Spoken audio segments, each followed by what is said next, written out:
People now, Michael Strahan opens up about his strained relationship with former co-host Kelly Ripa. Is Princess Diaries 3 happening? We'll tell you what Anne Hathaway reveals. It's everyone's new obsession, and the designer behind Fyre Festival joins us to break down everything we saw in that Hulu doc, Fyre Fraud. We are going to the SAG Awards. Woo! Today, our experts have predictions for the big winners of the night. The incredible Marcia Gay Harden is here with details about her new role in the shocking new movie, Love You to Death. And the Backstreet Boys take over The Tonight Show, and it is hilarious even if you hate it at first. Yep, it's all coming up on People Now.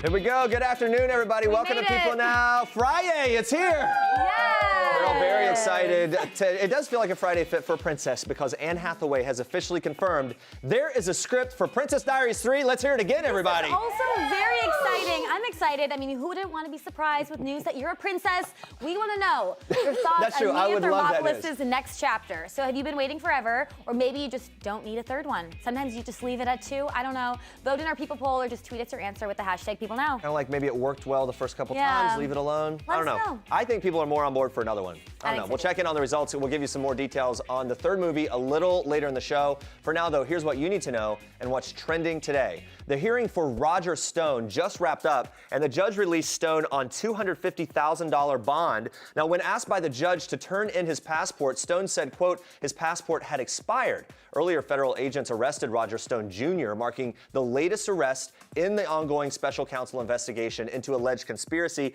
between the Russian government and the 2016 campaign of President Donald Trump. The 66-year-old Trump associate was arrested at his home in Fort Lauderdale, Florida, early Friday morning, faces 7 charges. Now, according to the legal indictment obtained by People, all 7 charges are related to alleged efforts to mislead and obstruct congressional probes into Russia and the Trump campaign.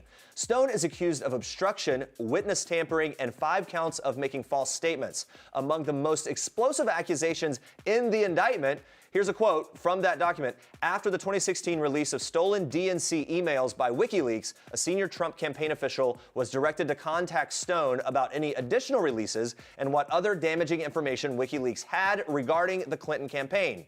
Now, messages sent by People to Stone's attorneys were not immediately returned, but one of his lawyers told the New York Times the special counsel's claims were, quote, ridiculous. Stone's the latest Trump associate ensnared in the special counsel investigation led by Robert Mueller. That investigation will enter its 3rd year this summer. Among those implicated so far are Michael Flynn, the disgraced general and one-time Trump national security advisor, and longtime Trump attorney and personal fixer, Michael Cohen. More details on that on people.com. All right, almost 3 years after Michael Strahan's controversial decision to leave Live with Kelly and Michael, the former NFL player revealed that he still isn't speaking to his former co-host Kelly Ripa. In a new interview with the Time magazine, Strahan reveals that he and Ripa are no longer in touch, despite working together for 4 years. He says, quote, I haven't spoken to her in a long time. I learned through all that went down with that you can't convince people to like you.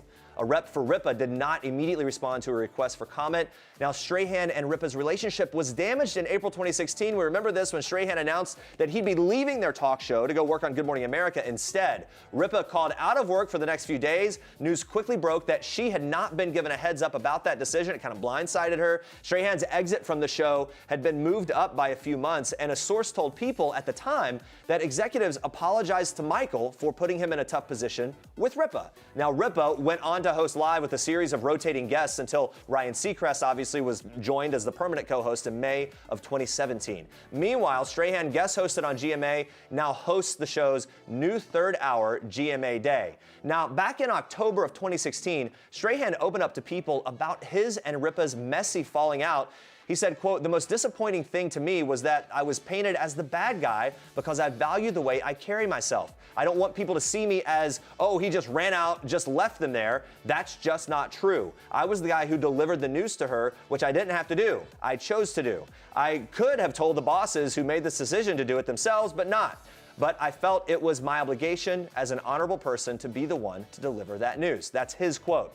In her own cover interview with People in May of 2016, Kelly Ripa opened up about how the situation was handled. She said, quote, there's a part of me that can say, okay, I understand this may have been an oversight. And again, after 26 years at this point, we are like family. Sometimes when you are so comfortable with somebody, you may not give them the same consideration as somebody you're not as comfortable with. A certain formality falls away. Ripa noted at the time, quote, "People make mistakes. We're all human. They're human. I'm human. We all have these moments, and it's about how you move forward and how you begin again." Now, during Strahan's tenure, he and Ripa won the Daytime Emmy for Outstanding Entertainment Talk Show Host twice. But according to Michael, his and Ripa's friendship wasn't as strong behind the scenes as it looked in front of the camera. He says this: "Toward the end of it all, we didn't really communicate that much. I kind of looked at it like it was what it was. I come from a business where you have to collaborate. The show was going well. We're all winning. That's all that matters to me." As for Ripa's reaction, Strahan said that he, quote, "wasn't surprised. He told people, I can't control somebody else's actions. I was there 4 years, and it's about more than just being in front of the camera. At one point, I think we were friends. I don't know what happened at the end. I learned a lot from her, though." That was his quote. So we'll see how that continues to unfold. All right, it looks like, guys, there may be a Princess Diaries 3. We're all excited for this, I think. This is according to Mia Thermopolis herself and Hathaway, who confirmed the possibility on Thursday night's episode of Watch What Happens Live. Take a look at this. There is a script for the third movie. That was so cute. Our audience is very reactive. There's only 20 people, but they're very into it. I want to do it. Julie wants to do it. Deborah Martin Chase, our producer, wants to do it. We all really want it to happen. It's just we don't want to do it unless it's perfect. All right, so did you hear that? Julie Andrews, the Queen of Genovia, is on board too, making dreams come true here. Anne went on to say that the cast loves the movie franchise just as much as the fans do. She ended with the promise, quote, "We are working on it." Now, this news comes 3 years after the passing of the film's director, Gary Marshall. That was in 2016. Shortly before he died, Marshall confirmed plans for a third installment of the franchise with People. He said, quote, "I was with Anne Hathaway a couple of weeks ago. Looks like we want to do Princess Diaries 3 in Manhattan." Now, of course, sadly, he wasn't able to see his idea come to fruition, but after Anne's interview with Andy Cohen, sounds like Mia Thermopolis, the rest of that cast, they plan to do his beloved film justice. We can't wait for it. I'm excited. All right, we know that Kylie Jenner and Travis Scott have been calling each other husband and wife, but are Stormi's parents, are they legally married? Well, when Kris Jenner called into the Kyle and Jackie O show on Thursday, the momager put the kibosh on the wedding bell rumors. She said, quote, "Not that I know of. If you hear something, you better call my cell." There you go. So no confirmation of a wedding for the power couple, but Kris did say that she thinks they are really terrific together. Now, Jenner also commented on her own future with boyfriend Corey Gamble, saying, quote, "I think I'm so happy with the way things are right now. We've got so much going on in so many other directions, and it's always about just getting through the week." She went on to add, "He couldn't be a better person in my life for everything that goes on and what we do because he kind of keeps me grounded." Now, of course, Kris was married before to Robert Kardashian and Caitlyn Jenner. Seems like she's just having fun these days. And as for Kylie and Travis, the baby seems to have brought them even closer based on everything we've been hearing. They're always being asked about the marriage. Here's the thing. Do they have to get married at this point? I don't know if they do. I mean, they're busy. They're doing their thing. Yeah. Let them just like have their moment. Yeah, I think they're having it. Yeah. All right, but we'll keep you posted if they make any changes. Oh, you know of that decision. we will. But you've got more for us in Star Treks. I do. We are kicking off Star Trek today with a twist on one of our favorite boy bands. Watch this.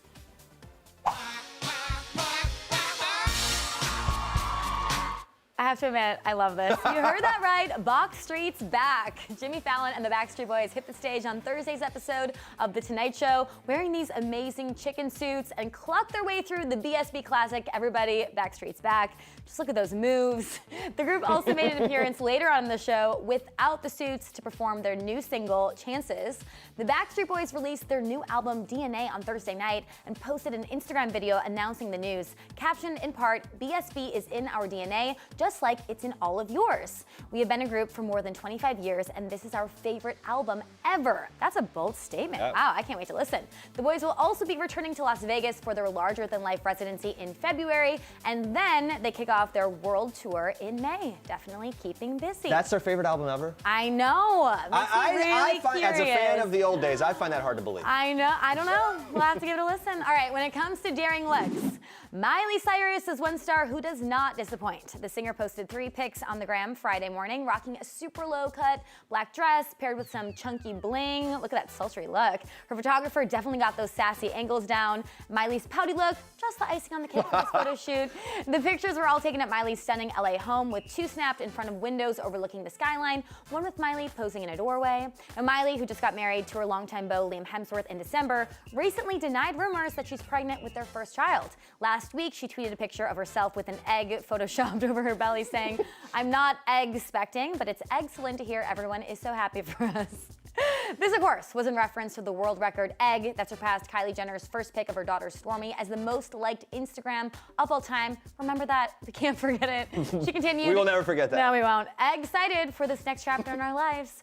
Now, can everyone leave me alone and go back to staring at an egg? That's what she said. Look, she's rocking her tweets and her fashion choices. We love Miley. We love the egg. All right, and now to wrap up the week, Jennifer Aniston's got a big birthday on the way. And Alex Trebek's envy for another couple's love story. It's all in this week's Star Trek's Roundup. Take a look. Everyone's favorite friend is turning the big 5-0.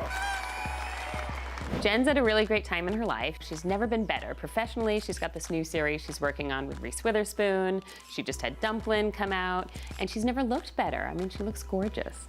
And she's come a long way. A lot of people don't know that Jen was a teen star. She went to performing arts school in New York, and she had these small roles in the movie Leprechaun, which was a horror film. This is what you're looking for, right? She was in a very short-lived sitcom called Ferris Bueller's, which was a spin-off of the movie. And then she landed Friends. Her style really evolved. She was sort of a spunky teen. On Friends, she was this girl next door, sort of golden beauty. A golden beauty with a mane of hair that got its own moniker. Remember the Rachel? How can anyone forget the Rachel? Yeah, she wasn't actually a massive fan of the Rachel. But Jen got more out of the sitcom than just an iconic hairstyle. It also gave her some real-life friends in Courtney Cox and Lisa Kudrow. The three of them have really used this show to ground their relationship. A relationship that has withstood the test of time as Jen continues to embrace every new phase of her life. She's happy professionally, she's happy being single. She says life doesn't stop at 50, in fact, it only gets better, and I think she truly believes that. We do too. What is retirement? Don't ask Alex Trebek. The word is not in his vocabulary. Alex Trebek has been hosting Jeopardy for 35 years, and he is not going anywhere. He's like, why would I retire? I work 2 days a week, I film all the shows within those 2 days, and then I have the rest of the week off. He tells us if he really wanted to do something else, he would have done it a long time ago. Makes sense. Trebek knows he has it good, working 2 days a week, but there is one thing he would have tried. He said that acting would probably be the thing that he'd consider the most, but truthfully, because he never really wants to work that grueling schedule, he's pretty happy where he is now. You know, he talks to his actor friends and they're like, why would you want to have our schedule? We're on, sets for 20 hours a day. You go into the studio, you bang your job out in 2 days, you've got it made. So he says his actor friends are actually jealous of him. Can't say I blame them. And Alex has a pretty great home life as well. Alex and his wife Jean have been married for 29 years, and he says they're very happily married. His only regret is that he didn't meet her earlier. He actually looked at the life of Barbara and George Bush and thought about the fact that they had been together for 73 years and just wishes that he had a longer time with his wife. What is still a beautiful love story? Just ask Alex Trebek. He's got that win in the bag. All right, stay with us, guys. We'll be joined by the former head of design, marketing, and social strategy for Fyre Festival. Everyone's talking about it. We'll get his take on the mega popular Hulu and Netflix documentaries and so much more. He's got great insight. Plus, we are live with Marcia Gay Harden talking about her dark new Lifetime movie, Love You to Death. She's so good in this. Can't wait for that. Stick around. So, Anne Hathaway confirmed on Watch What Happens Live that there is a script for Princess Diaries 3. We're so excited. And Julie Andrews will be in it. We've been asking how overdue is the third installment. So let's check in on our results so far. What are people thinking? Are they ready for number 3? Been waiting forever. Yep. By far. Who's the 23% that say don't need a third one? They're purists. They're the purists. They Yeah. probably didn't even want the second one, honestly. Just don't watch it. People, you can keep voting. People, keep voting in our People poll. We'll check back in later on that, but here we move on to this. All right, the 25th Annual Screen Actors Guild Awards are this Sunday. We are so excited. We're going to be there. And the SAG Awards are unique. I mean, they're solely focused on actors and acting. As a member of SAG, Jeremy, I feel very a personal connection. Well, there's personal connection. Here's the thing, too. The nominees really take this one to heart, maybe in some ways more than others, because it's their peers voting, and it really is a statement and a testament to their work there. Obviously, a lot of really great nominees this year. I'm rooting for The Favorite, Black Panther, Marvelous Mrs. Maisel. There's so many good stuff. I mean, A Star Is Born is obviously a favorite Yeah. as well. Can You Ever Forgive Me is one of my favorites. It's kind of this, kind of a low-key movie, but some really great acting in that. By the way, Taittinger Champagne is the official champagne for the SAG Awards. Fun fact: each Magnum bottle contains 500 million bubbles. Ooh. They have counted them all individually, apparently. Yeah, the gift bag is everything. I mean, it's like stacked. Were you trying to count the bubbles right there? Yeah, I was counting all the bubbles. And this is interesting. The SAG Awards are typically a good indicator of who will take home the Oscar. You have the other award shows, but this one kind of really like sets up for the Oscars, I feel. And people caught up with Harry Shum Jr. He's nominated for his role as Charlie Wu in Crazy Rich Asians. Really great movie, obviously. As well as Sydney Sweeney from The Handmaid's Tale, which is a really good show. She's nominated for her super intense portrayal of Eden. So they shared what they're most excited for on Sunday. Take a look. I'm calling Ken Jeong out because I know he's gonna tear up the dance floor. But honestly, I think like last time when we had at the premiere, everyone was cutting it up on the dance floor. So I don't expect any less on this one. I'm just excited to see everybody and watch the awards show because it's my first time, so I'm really excited. I've said it, Crazy Rich Asians is one of my favorite movies that came out, and Lady Gaga, of course, and Bradley Cooper, oh my gosh. So just seeing everybody, being in the same room as them, the beautiful dresses, I love the fashion, so I'm excited to see all that. This is one of those years I'm really excited for the stars who are going to be there. It's the second year, by the way, the SAGs are being hosted by a female host, Megan Mullally.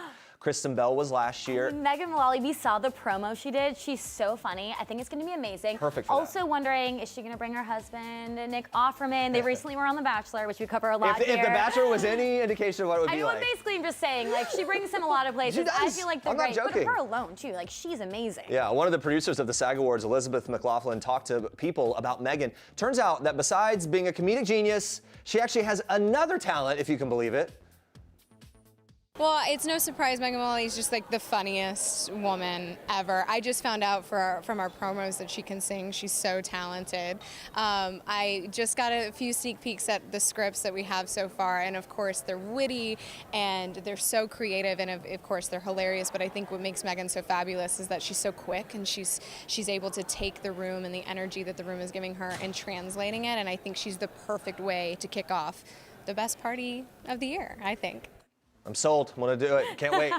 Stick around in just a bit. We're going to be joined by Entertainment Weekly's Kristen Baldwin and People's Nigel Smith to give their predictions for the big night. Plus, we are taking you behind the scenes of the SAG Awards menu that is definitely fit for a celebrity VIP. Get ready for that. Right as soon as you get to the entrance. Oh, God. The girl next to me on the bus started bawling, crying. There's no bed in that tent. There's no bed in the tent. Everyone's like, this isn't funny. It was just gravel, mattresses stacked up along the road. That's an air mattress. That's an air mattress. I mean, this is just crazy.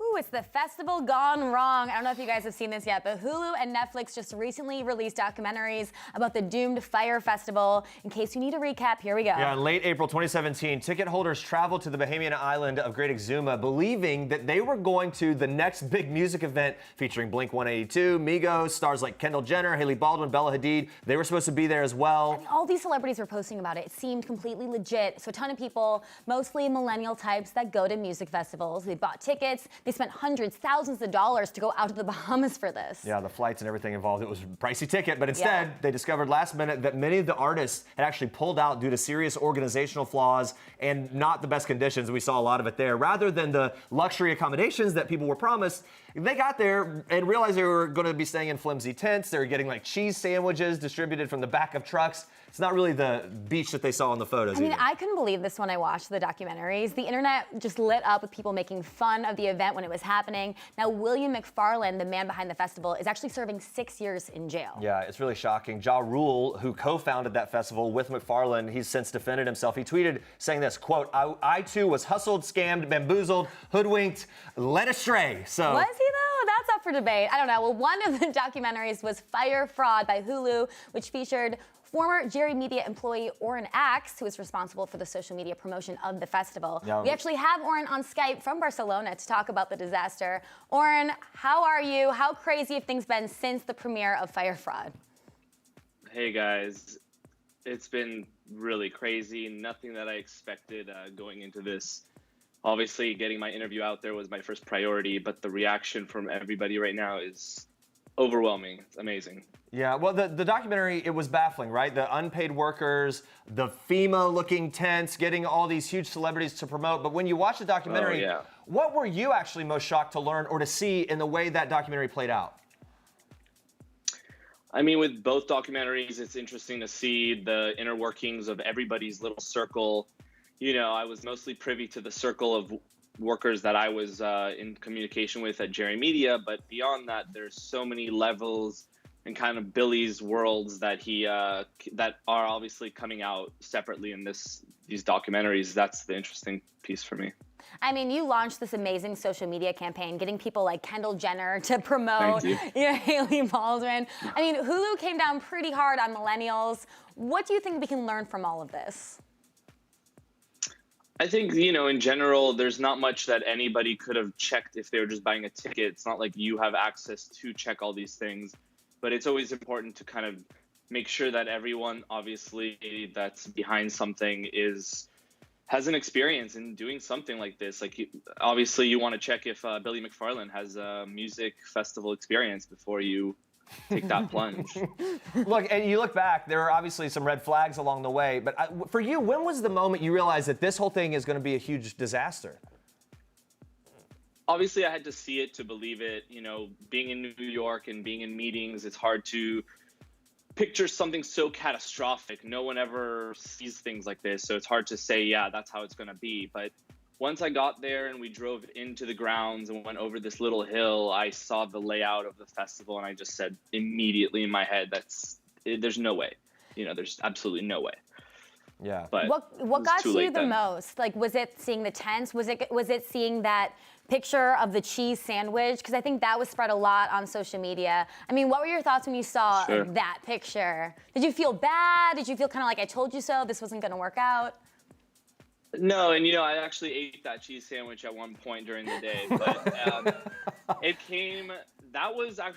came out after the festival. What was going on during the festival was way different. We also didn't really have live kind of communication with New York, so it was just getting our Wi-Fi situation figured out. And so, yeah, what you're seeing now is just like a whole nother beast. So we also saw that Chrissy Teigen actually tweeted you saying that she felt bad for you. You responded you'd love to make some cheese sandwiches with her. Has she ever gotten back? What's the plan? What are we doing? She left me hanging. I'm still waiting on Chrissy. I'm hoping we can make some cheese sandwiches soon. That's a goal right now. I mean, the documentary's out now. She's seeing this. Yeah, celebrities are tweeting you. How does it feel to get that sort of reaction from celebs like Chrissy Teigen? Never really expected this would happen. Like I said, it's very interesting to see how the thing kind of made its own ripples, and kind of people are taking the content and using it themselves and remaking it and sharing, and it's just become its own movement of people that are just fascinated by it, not even just by the people who went anymore. It's kind of become just its own pop culture moment. So it's interesting to see it. It's fascinating that people are fascinating. Well, and the momentum connected to it, it's like we're just primed and set up now for like the make good, right? Like, like let's do it again. Let's nail Fyre Fest, like the redo. Do you think will there be a moment like that? Do you think?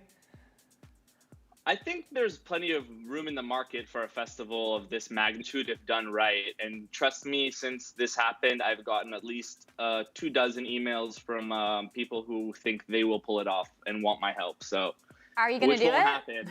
Absolutely not. But you know, it's people are thinking about it, so it's not such a wild concept. Well, in hindsight, what is your biggest regret about the whole thing now that you've seen everything kind of played out? I think there's no point in living in regrets right now. There's only learning from this. So I think one of the things that, if we can learn something from this, is that everything needs to kind of have a little bit of a backing somehow. You need to do a little bit of like a second search instead of just, the quick Amazon one-click buy. You need to do just like a double check on Google, and maybe that'll save you. It's pretty crazy, these documentaries coming out. It's like this whole nother wave again, putting Fyre Festival and the whole catastrophe front and center. Do you feel like the reaction's blown out of proportion at all, the second time around? Actually, the first time around was very underwhelming. I thought that nobody really paid attention or understood the gravity of what happened, and it kind of flew under the radar pretty quickly, which at the time for me was great. I was like, let's get over it. I don't want to think about this anymore. But right now, I'm surprised. Obviously, there's a lot more involved in this one where people are a lot more, seeking more information now. So it's kind of made sense to rebalance the interest since the original Fyre Festival. All right, well, Oren, thank you so much for popping in on Skype. I mean, obviously bummed that this whole thing happened, but it's been cool to kind of watch it play out. All right, have a good one. Thank you. For now, yeah. He's just hanging out in Barcelona. Doing his thing. So I think the saddest part about the whole thing was there were so many people that weren't paid. Now, there actually is a GoFundMe that the owner of the Exuma Point Resort put on. She was in the Netflix stock. It's up to $190,000 to pay kind of the people back because she had to spend $50,000 from her savings to pay her workers. That is the most heartbreaking part about the whole thing, right? But I mean, I'm glad that people are donating and hopefully people can get paid back for all their work. Okay, the other thing that we're crazy excited to talk about, the 25th Screen Actors Guild Awards. They're Sunday. We're all gearing up for an exciting show, and here to help us dive into some events of the big night and who might be taking home a statue is Entertainment Weekly television critic Kristen Baldwin and People's movie news editor Nigel Smith. Thank you both for being here. Hi. Good to see you. We're pumped for this. How are you guys? Are you? Sunday, totally. Yeah, here we go. So I'm super excited for Megan Mullally. She's hosting the second year with a host and a female host. I like that they went with a female again, right? Yeah, and she's had some experience hosting, and she also had a show of her own. Yeah. So I think she'll know what to do. What kind of topics or jokes do you think she's going to touch upon? Well, she said that she doesn't want to tell political jokes. She wants to keep this a night focused on the actors and actors recognizing each other's work. So I think she will be very funny, but I don't think it's going to be, if there's any political discussion, it's not going to be in the monologue. Yeah, maybe later in the show they'll bury it. I actually think that's a pretty smart move in terms of just all the sort of angry vitriol it incites whenever there's political stuff involved. So at this point, good move. We also know who some of the presenters will be. Let's talk about that. Lady Gaga, Bradley Cooper, Sam Elliott. That's a few of them. What do we think of them and the other presenters? Well, they have a lot of people who are nominated also presenting. So that's the Star is Born team. Then you're also going to have a lot of people from Crazy Rich Asians and Black Panther. So all the films are going to be really well represented. Angela Bassett, Chadwick Boseman, would be great to see them up there. Adam Driver and John David Washington from BlacKkKlansman. That movie deserves all the buzz it's getting. It was amazing. It'll be great to see them up there, I think, having a moment as well. Who are you excited to see?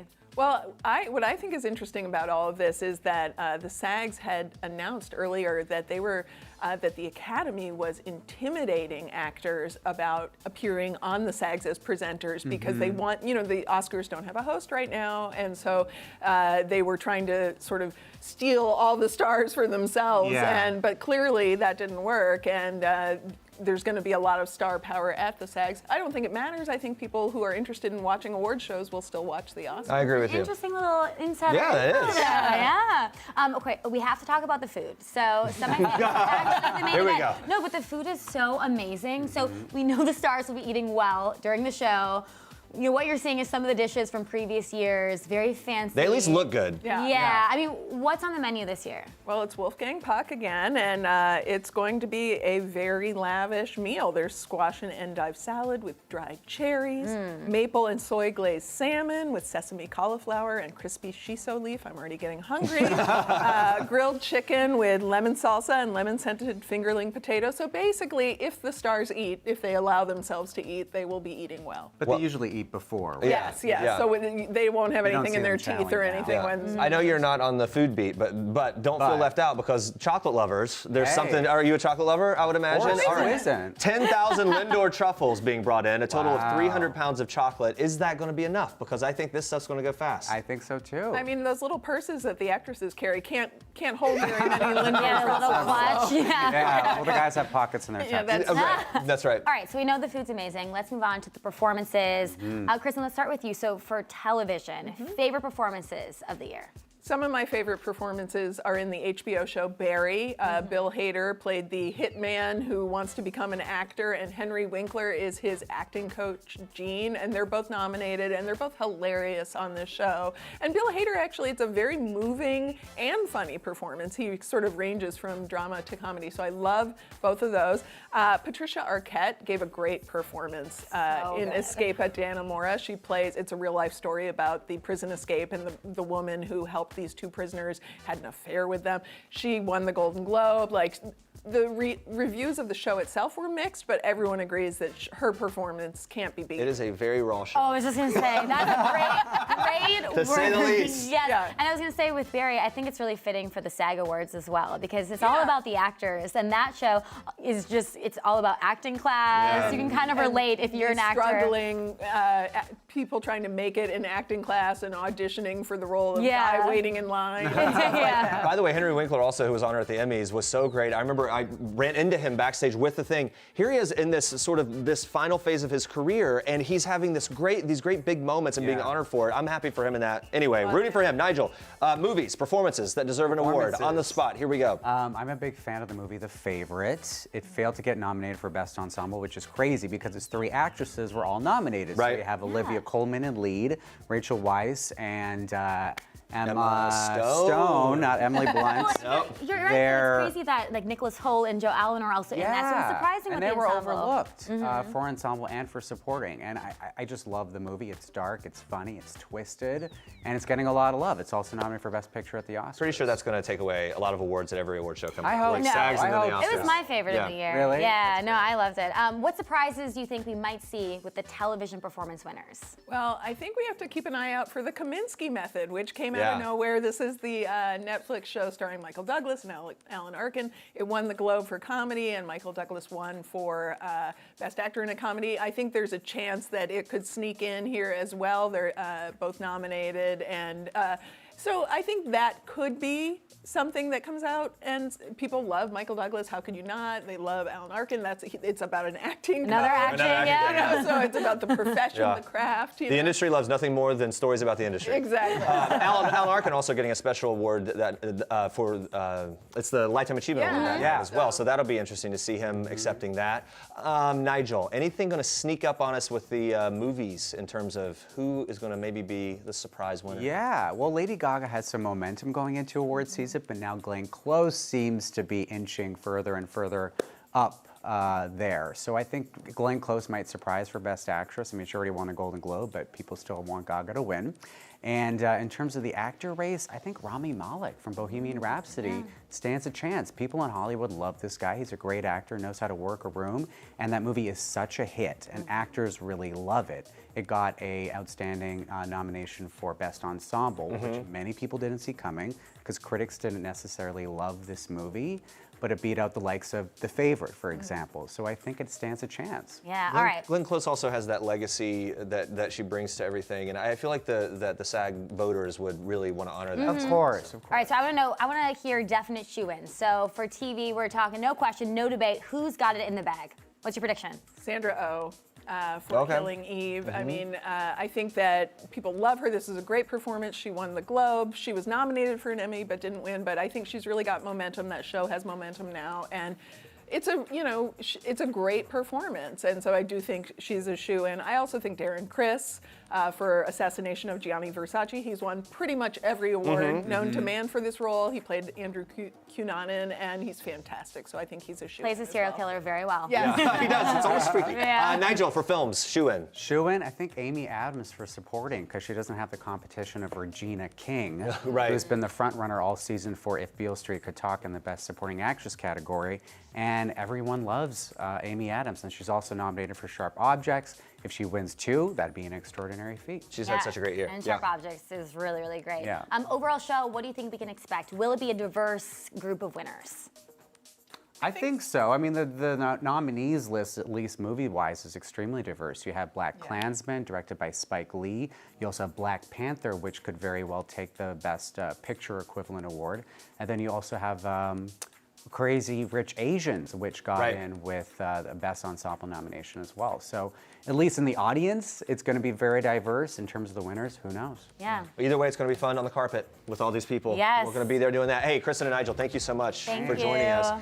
It's going to be a good show. We're going to be there on that red carpet, as we said, for the official People, Entertainment Weekly, and TNT Red Carpet Live pre-show. Super pumped for that. Make sure you tune in. And also tune in to the actual show. The SAG Awards ceremony airs live starting at 8 p.m. Eastern on Sunday on TNT and TBS. All right, now we move on to the TV and movies that you need to check out in this week's People Picks Roundup. Hey. Who are you? I'm a reporter. I'm I'm nobody. You sure about that? When 15-year-old Fauna tries to find her birth mother in Eye in the Night, she gets caught up in a tangled web that leads her to one of Hollywood's most famous unsolved murders, the Black Dahlia. It's so intense, but don't worry. The show stars Chris Pine and India Isley had plenty of fun on set, too. I'll be very, poker-faced and very straight until one thing makes me laugh, and then I'm just messed up for the entire day. And so he was like, I'm gonna make you laugh. And I was like, no. And he was like, I'm gonna wait until you have a really emotional scene and I'm gonna make you laugh.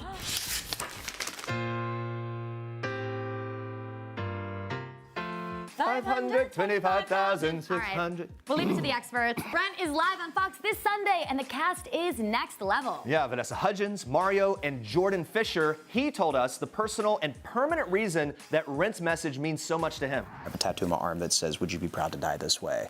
And so much of that is rooted and founded in how I treat people and how I love people and how I receive that love. And that right there is the message of this show.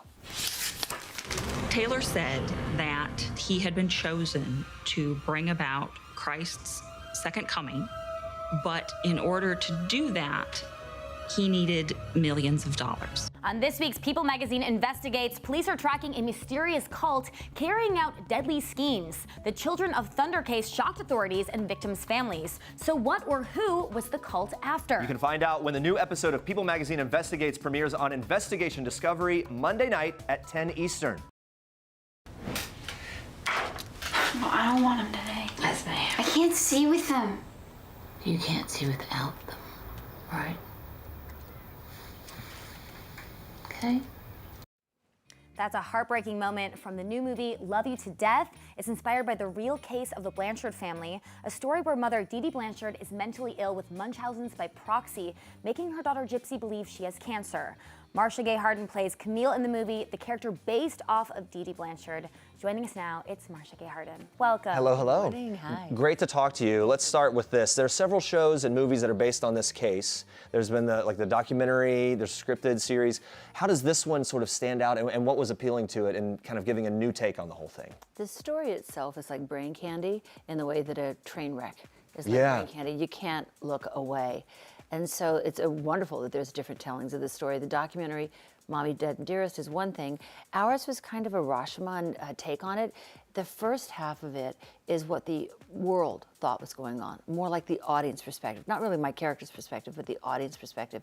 And then the second half is the daughter's perspective, because the world thought the girl was sick. The world thought this poor little girl was in a wheelchair. The world was giving them trips to Disneyland and a free home. And they thought that my character was the most loving, kind mother ever. And then in our show with the daughter's perspective, you learn that my character had Munchausen by proxy and was keeping the daughter sick. She could really walk, she could really think, and ultimately she murdered her mom to be free. Yeah, it's a shocking idea. Shocking. And it is fascinating to kind of think what's going on in that person's mind. I mean, even after you play the character, you said in an interview you'd have loved to read a diary of Dee Dee Blanchard. Yes, or like what went on in the home. And now we only know from the daughter what went on in the home, which means that you can't quite believe it 100% because it's only one person's perspective. I want to know, were they sitting around and mom's like, you know what, the windows are drawn, honey, you can walk over here. Like, what was it like? Did they were in collusion in some way. Right. The mom knew she could walk. Right. She knew she could walk. So what happened? Now, that's not ours. So we do have her walking in the home in our story, but it's not a casual thing. And, of course I want to be a fly on the wall, really, and see how it was, because all we have is her perspective, and that's all we can go on. What's the main question you would want to ask her if you could? Well, the mother. Were you aware? How aware were you? I have to imagine the mom felt badly. Just when you look at the mom and the way she was, it was as if the more life she sucked out of her daughter, to me, it seemed like just the bigger and more bloated she got. The burden of her cruelty, I felt she carried in her body and her weight and how she related to people. But you want to know how, how aware? Did you draw the curtains and say, honey, you can walk around? And the guilt, right? Even if it's suppressed guilt that would just weigh on you. I wondered from your perspective, as a mother, is there kind of getting into the mind of this character? Did you find a way to access the humanity of it, right? Well, because from the outset, it's like, well, this is just monstrous. Right, exactly, and that's the job. First of all, what teenager doesn't want to kill their parents? Well, right. Come on. At some point, on a light level, yeah. It is the edible journey, right? And what parent isn't accused of being overprotective, you know? Like, who's that text from? What's that about? You know, you can't. So then you put that help on steroids and amp it up. There you go. You take it to its extremist point, and that's where we are. And it becomes a mental illness, this kind of obsession with the daughter. But see, I think in our case, the daughter was a meal ticket, and that's what makes it especially insidious. It's her own daughter. It's a meal ticket. The feeding tube and what the potential next steps were. In my mind, I think, was the next step to feed her drugs that addled her brain forever, and therefore my character had to take care of her forever. Sure. Oh, look at world, look at me taking care of her needed. forever, you know? So it Exactly. solidifies it, yeah. Exactly. Have your teenage kids seen this or asked you questions about it? Oh, sure. Though, I mean, first of all, they're like, Mom, you look so different. Yeah, your transformation, Right. was incredible. Yeah, which is really half the fun. I mean, I say fun of it. I mean, it's a tragic story, and I want to honor that it is a tragic story, and there's Gypsy still in prison and maybe released at some point. But the telling of it was amazing, and to actually physically transform like that is kind of what an actor loves to do, to leave yourself behind and enter this new body, as it were. Yeah. Let's, a little bit aside from that, let's get real a bit. Are you an overprotective parent? Has that been your story? Or the kids? My kids will say I am a little bit. Yeah? Like I don't want my young ones to go to house parties. It's like, Mom, at some point we're going to do a house party. I'm like, well, we'll just wait. Okay. We'll just wait. Have they had a rebellious streak yet? Yeah, sure. But you know, it's part of it, right? So I'm not going to, you know, I'm not a super restrictive type of parent. I want them to be free and to make their own mistakes, but I do want to guide the mistakes a little bit. The future teenage years are scaring me to death. Yeah. Were you rebellious? A little bit. I wasn't that bad. I was yeah. very rebellious. I think the stricter you are, the more rebellious. Okay, which one of you escaped? Did you ever sneak out of your house? I snuck out I never all did. the time. But my parents gave me leeway. I felt like that was the key. I Like, think you need to give a little leeway. I think, not that I know, I've never. So been a you parent, didn't but- have leeway, so you snuck out and took it. yeah, And I'm you maintaining had my it, so you perfect were like, I facade. don't need Perfect it. facade. I did Right. nothing wrong. Right. All right, well, the film is very fascinating. You do such an incredible job. you. I do want to talk about this. We were really sad when it was announced that Code Black would not be returning Come on. for a fourth season, but we've I seen know. shows make comebacks. Do you think that's in the realm of possibility? Would you be down? They said it could, you know, if Netflix or somebody could pick it up, they said it could. I'll believe it when I see it. You know, I loved the show, I loved making it, I loved the character, but I'll believe it when I see it. Well, let's talk about something that is happening. Teaming up with Netflix for the movie Point Blank. Yep. This remake here. My French isn't what it used to be. French thriller. Let me see. Abu Portan. I would have said Point Blanc. Point Blanc. Well, it's based It doesn't on- mean anything, but it based- sounds really good. It's based on that one. I don't know if I got it right. Point Blanc, but Point Blank. Frank Grillo, Anthony Mackie, Yeah. they've been in here, man. They're fantastic. They're funny. What are you most excited for this movie? Well, I play a badass cop, and she's really fun. Most of my dialogue has the MF bomb in it. So it's real poetry. But she's a tough, and there's a kind of a fun twist in the middle of it. So I think you'll like it. All right, we're looking forward to that.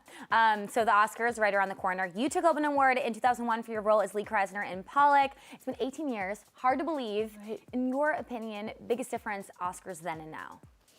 Wow, there's so much more campaigning now.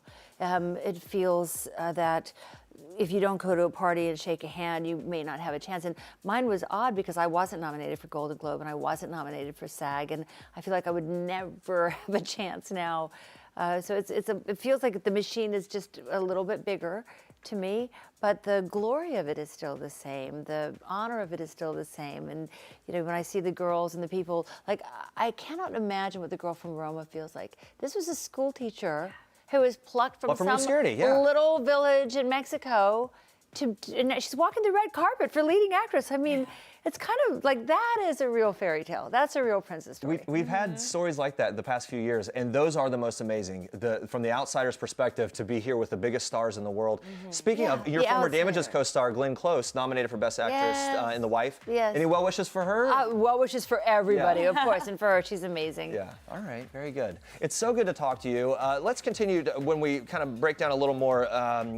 You Were Younger is actually, your mom was a huge supporter of yours, and and this is something you've opened up about before, as through her passing and everything, that she supported you so much through everything you went through. What was the biggest piece of advice that she ever gave you? Well, Mom's biggest piece of advice wasn't necessarily the advice I liked the most, by the way. It was, if you can't say something nice, don't say anything at all. Good for all of us. It's good for all of us, but then the part of me that's a feminist and that wants to speak out against things, I think, Mom, you're so right in most situations, but sometimes you can't say something nice. But maybe it's the way you speak out. When you speak out, people have to be able to listen. So now I might say something not nice, but I'll say it nicely. I'll say something not nice, nicely, right? That's a really good take on it. You can call Sometimes someone on say the bad thing. something. Yeah. But you have to say the bad thing, right? You have to call it.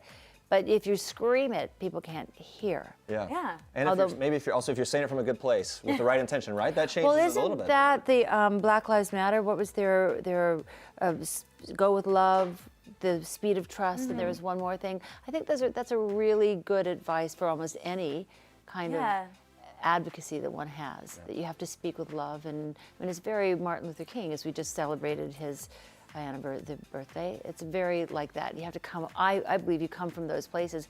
But then, sometimes I feel like you gotta put your fist down. Yep. Sometimes. Thank you for sharing that. We really I love appreciate that. Thank you. Marcia, thank you so much for being here. And you guys, make sure to check out Love You to Death, premiering on Lifetime Saturday, January 26th at 8 p.m. Eastern. Well, the 25th Annual Screen Actors Guild Awards finally upon us. The big night is this Sunday. We're going to be there for the official People Entertainment Weekly TNT Red Carpet Live pre-show. Very excited for that. Make sure you tune in. Yeah, to get you even more excited, we've been doing some SAG trivia this week leading up to the big awards show. Today's the last day, so here's your final SAG trivia question of the day. Oh Ready? my goodness, here we go. How long did it take makeup artists to transform Michael B. Jordan into the villain in Black Panther each day? Was it A, 5 hours, B, 3 hours, C, 1 hour, D, 7 hours? Marcia Gay Harden, any guesses? I want to say C. C. Well, the answer is, drum roll, B. B. 3 hours. You're close. You're close. Yes. It's a very long time. And a long let's don't forget, he also worked out quite a bit to get there. It wasn't just the makeup. Guy's looking great. Anyway, make sure to tune into the SAG Awards this Sunday. And coming up next week, everybody, we've got puppies. Puppy Bowl ref Dan Shackner's here with some playful pups to celebrate the Bowl's 15th anniversary. 15 years have been. Plus, funny guy Max Greenfield is here talking about his hilarious show, The Neighborhood, and more. We can't wait for that. Guys, around here, it is not Friday, it's Friday. So much to look forward to this weekend. We're going to be in LA for the SAG Awards, as we said. We can't wait, but first, let's kick off the fun with our People Now Friday dance-off. Hit the music, and we have a special song today. Oh, wow. Happy birthday to you. Happy birthday, dear Jeremy. Oh, my goodness. Happy birthday to you. Can we all blow this out? Oh, you got to blow on your own. Okay, sorry. Happy birthday, Jeremy. Thank you so much. Thank you for being strong to my birthday celebration. Marcia Gay Harden saying happy birthday. Wow. Thanks, all right. guys. Happy birthday, Jeremy, and thank you guys for watching. Have a great weekend.